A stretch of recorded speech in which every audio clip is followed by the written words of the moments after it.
Hi, this is Revathi. Welcome to అందమైన కథల పొదిరిల్లు. Videos చూస్తున్న ప్రతి ఒక్కరికి, అలాగే లైక్స్ కామెంట్స్తో ఎంకరేజ్ చేస్తున్న వారందరికీ నా హృదయపూర్వక ధన్యవాదాలు.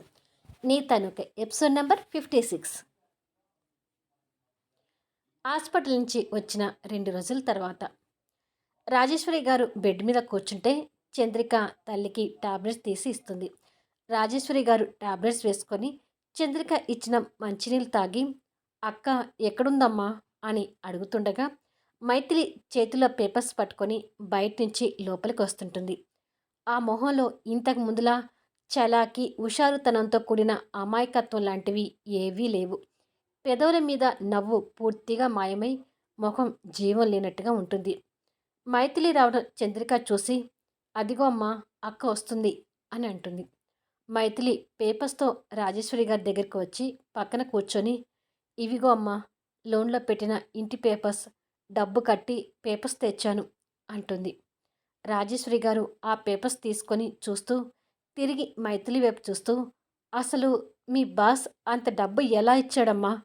₹1,00,00,000 మనం తిరిగి అతనికి ఎలా చెల్లిస్తాము అని అడుగుతుంది. తిరిగి ఇవ్వాల్సిన అవసరం లేదని కళ్యాణ్ గారు నాతో చెప్పారమ్మా అంటుంది చంద్రిక. దాంతో రాజేశ్వరి గారు చంద్రిక వైపు ఆశ్చర్యంగా చూస్తుంటుంది. నేను చెప్పేది నిజమమ్మా, అంత డబ్బు ఇచ్చినందుకు కళ్యాణ్ గారికి నేను థ్యాంక్స్ చెప్పి మీకు ఆ డబ్బు ఎలా చెల్లించాలో అర్థం కావట్లేదండి అని అంటే, తిరిగి ఇవ్వాల్సిన అవసరం లేదు, ఆ విషయం గురించి వదిలేయమని చెప్పారమ్మా అంటుంది చంద్రిక. ఆ మాటలకి రాజేశ్వరి గారు ఇంకాస్త ఆశ్చర్యపోతూ, వదిలేయడం ఏంటి, డబ్బు తిరిగి చెల్లించకుండా ఉంటే బాగోదు అని, అమ్మ మైథిలి, ఎలాగో ఈ ఇంటిని లోన్ నుండి విడిపించావు కాబట్టి ఈ ఇల్లుని అమ్మేస్తే ఎంతో కొంత వస్తుంది. ₹1,00,00,000 ఇవ్వకపోయినా ముందైతే కొంత డబ్బు మీ బాస్కి ఇద్దాము. ఆ తర్వాత నీ ఉద్యోగం మీద నెలకింత తీర్చుకుంటూ రావచ్చు అంటుంది. మైథిలి మౌనంగా ఉండి తన తనువు అమ్మినట్టుగా అగ్రిమెంట్స్ మీద సైన్ చేసిన సంఘటనని గుర్తు చేసుకుంటుంది. ఏమిటమ్మా ఆలోచిస్తున్నావు? ఇల్లు అమ్మాలంటే మనసు ఒప్పడం లేదా అని అడుగుతుంది రాజేశ్వరి గారు. వద్దమ్మా, ఇల్లు అమ్మి నిలువు నీడ కూడా లేకుండా చేసుకోవద్దు. పైగా నాన్నగారు ఎంతో కష్టపడి కట్టిన ఇల్లు ఇది. నేనుండగా ఈ ఇల్లుని అమ్మే వరకు తీసుకొస్తే మీరు నన్ను చేరదీసి పెంచినందుకు అర్థమే ఉండదు అని మాట్లాడుతుంటే, అది కాదు మైథిలి అని రాజేశ్వరి గారు అడ్డు చెప్పబోతుంది. ఇంకేమీ మాట్లాడొద్దమ్మా, డబ్బు గురించి నువ్వు అసలేమీ ఆలోచించకు, అంతా నేను చూసుకుంటాను. చంద్రిక పెళ్ళికి 10 రోజులే ఉంది కాబట్టి ఆ ఏర్పాట్లలో ఉండాలి అని అంటుంది. పక్క రూమ్లో సూర్య ఒంటరిగా కూర్చొని ఆలోచిస్తూ, పాపం, నా వల్ల అక్క చాలా బాధపడింది. ఇదంతా ఆ క్రాంతి అబద్ధం చెప్పడం వల్లనే జరిగింది. 4 నెలల పరిచయంలో క్రాంతి మంచి అమ్మాయిని నమ్మాను, కానీ డబ్బు కోసం పచ్చి అబద్ధాలు చెప్పే మనిషి అని అర్థమైంది.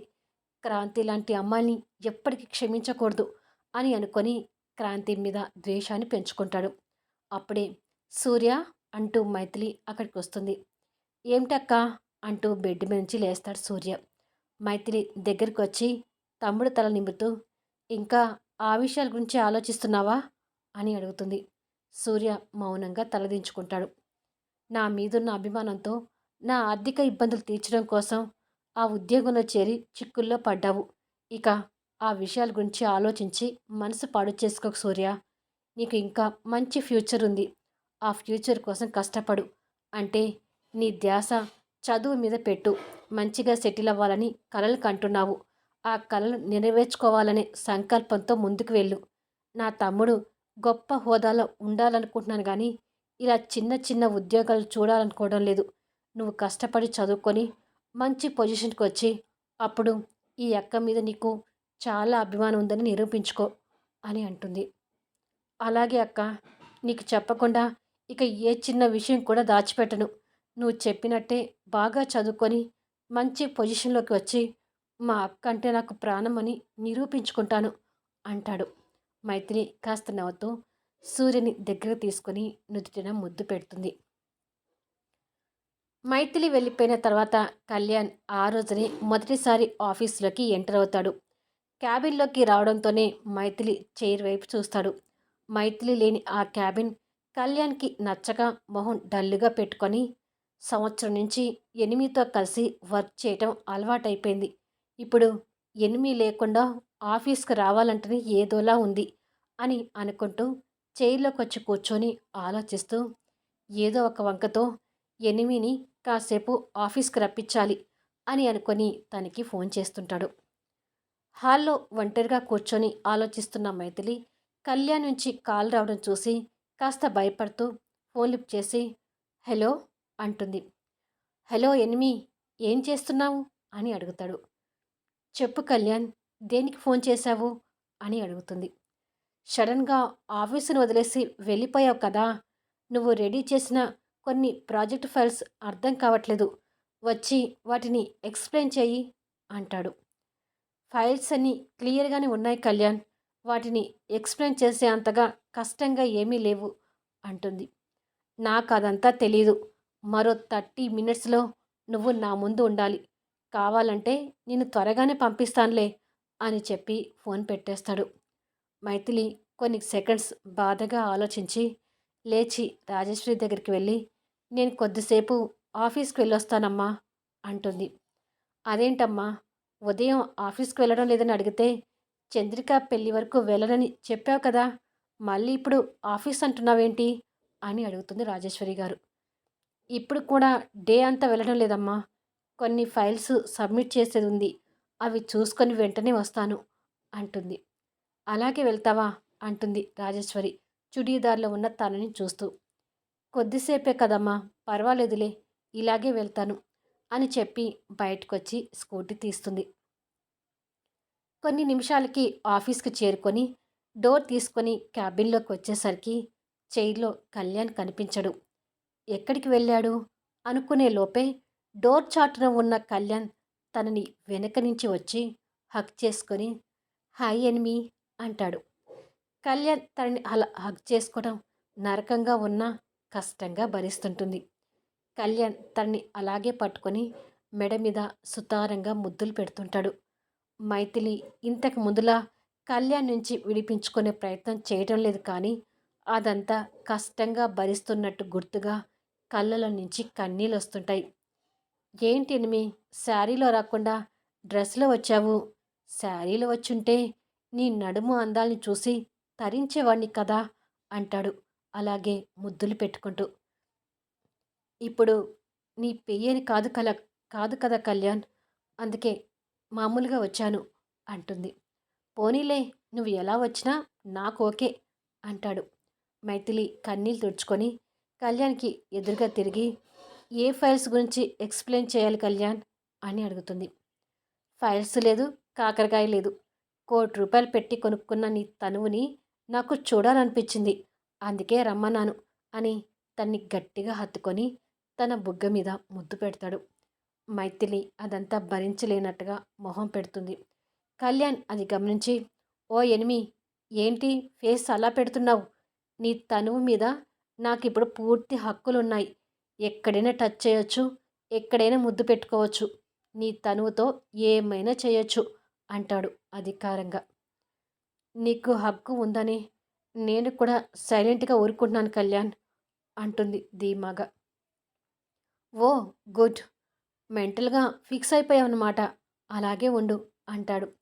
కానీ కళ్యాణ్, చంద్రిక పెళ్ళి మరో 10 రోజుల్లో పెట్టుకున్నాము, ఇప్పటి నుండే పెళ్లి ఏర్పాట్లు మొదలు పెట్టాలనుకుంటున్నాము, మధ్యలో నువ్వు నన్ను ఇలా పిలిపించుకుంటూ ఉంటే నాకు ఇబ్బందిగా ఉంటుంది. నువ్వు చెప్పినట్టు చంద్రిక పెళ్లితో నా కష్టాలు తీరుతాయి, ఆ తర్వాత నీకు అమ్మిన ఈ తనువుతో నీ ఇష్టం వచ్చినట్టుగా చేసుకో, కానీ అప్పటి వరకు మాత్రం నన్ను డిస్టర్బ్ చేయకు ప్లీజ్ అని అంటుంది. సరే ఎనిమి, నిన్ను ఎక్కువగా బాధ పెట్టాలని నాకు కూడా లేదులే, కానీ చంద్రిక పెళ్ళి అయిపోయాక మాత్రం నేను అస్సలు ఆగలేను. పెళ్ళైన మరుసటి రోజే గెస్ట్ హౌస్లో మన ప్రోగ్రాం పెట్టుకుందాం, త్వరగా నా 3 కోరికలు తీర్చుకోవాలని ఆర్భాటంగా ఉంది అంటాడు తన చేతి మీద ముద్దు పెట్టుకుంటూ. సరే, నీ ఇష్టం అంటుంది.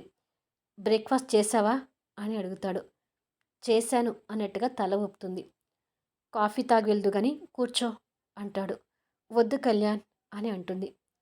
ఇలాంటి చిన్న చిన్నవి కూడా వద్దంటే నేను ఊరుకోను అని తనని చైర్లో కూర్చోబెట్టి ఫోన్ చేసి కాఫీ చెప్పి తనకి ఎదురుగా చైర్ జరుపుకొని కూర్చొని ఖర్చులకు డబ్బు సరిపోకపోతే మొహమాటం లేకుండా అడుగు ఎనిమి. ఫైనాన్స్ ప్రాబ్లమ్స్ అసలు పడకు. అలాగే ఇంతకు ముందులా దాచిపెట్టకుండా నేను ఎవరైనా ఇబ్బంది పెట్టినా, కష్టపెట్టినా నాకు చెప్పు. వాళ్ళ అంతు చూస్తాను. నీ కంటిలో కన్నీళ్లకు నేను మాత్రమే కారణం కావాలి కానీ ఇంకొకరి వల్ల నీ కంట్లో కన్నీళ్ళు చూస్తే మాత్రం భరించలేనని నీకు మళ్ళీ చెప్పాల్సిన అవసరం లేదనుకుంటున్నాను అంటాడు. ఆ మాటలకి మైథిలి ఎడవలేక బాధగా నవ్వుతుంది. ఇంతలో ఫ్యూన్ కాఫీ తీసుకొస్తే తనకు కప్ అందించి తాగు అంటాడు. కొన్ని క్షణాలకి ఇద్దరు కాఫీ తాగడం అయిపోతుంది. ఇక నేను వెళ్తాను కళ్యాణ్ అని లేస్తుంది మైథిలి. కళ్యాణ్ దగ్గరికి వచ్చి తనని హృదయానికి హత్తుకొని, ఏంటో నీ తను కనపడకపోతే నాకు ఎలాగో ఉంటుందేనిమి. అసలు ఆ జాబ్ అగ్రిమెంట్ ఏదో 2 ఇయర్స్కి రాసుకున్న పోయేది. అనవసరంగా 1 ఇయర్ రాసుకున్నాను. చూస్తుండగానే 1 ఇయర్ తొందరగా అయిపోయినట్టుగా అనిపిస్తుంది అంటాడు. నీకు కావాల్సింది త్వరలో నీకు దక్కుతుంది కదా కళ్యాణ్. ఇంకా ఎందుకు వర్రీ కావడం అంటుంది. కళ్యాణ్ బందీఖానాలా శవంలా ఉండిపోయి. కోర్స్ దక్కుతుందనుకో, కానీ ఈ 10 రోజులు గడవాలంటే ఇంకా కష్టంగా ఉంది కదా ఎనిమి. త్వరగా నీ పూర్తి అందాలు చూడటం కోసం ఎదురు చూస్తుంటాను అని తన మెడ మీద ముద్దు పెట్టి వదిలి ఇక వెళ్ళు అంటాడు. కళ్యాణ్ వదలగానే మైథిలి ఫాస్ట్గా బయటికి వస్తుంటుంది. తను వెళ్ళిపోగానే కళ్యాణ్ మళ్ళీ డీలా పడిపోయి నీరసంగా చైర్లో వచ్చి కూర్చుంటాడు. మైథిలి తన స్కూటీ దగ్గరికి వచ్చేసరికి కళ్ళల్లో నీళ్లు ధారాళంగా కారుతుంటాయి. ఆ కన్నీళ్లతోనే స్కూటీ స్టార్ట్ చేసుకుని వెళ్తుంది. ఇంటికి వెళ్ళగానే ఎవరితో మాట్లాడకుండా ఫాస్ట్గా వాష్రూంలోకి వెళ్ళి షవర్ తిప్పుకొని వాటర్లో తడుస్తూ కళ్యాణ్ తాకడం వల్ల మలినం అనుకుంటున్న తన శరీరాన్ని కోపంతో గీరుకుంటూ ఏడుస్తుంటుంది. ఆ తర్వాత ఏం జరుగుతుందనేది నెక్స్ట్ వీడియోలో చూద్దాం. ఈ వీడియోపై మీ అభిప్రాయాలు చెప్తూ కామెంట్స్ ఇవ్వండి. అలాగే లైక్స్ ఇచ్చి ఎంకరేజ్ చేయండి. దయచేసి స్టోరీస్ మీకు నచ్చితే మాత్రం మీ ఫ్రెండ్స్కి షేర్ చేస్తూ సపోర్ట్ చేయండి. అలాగే ఎండ్ అయిపోయిన మంచి మనసు తొలి ముద్దు సీరియల్ వీడియోస్ కూడా తప్పకుండా చూడండి.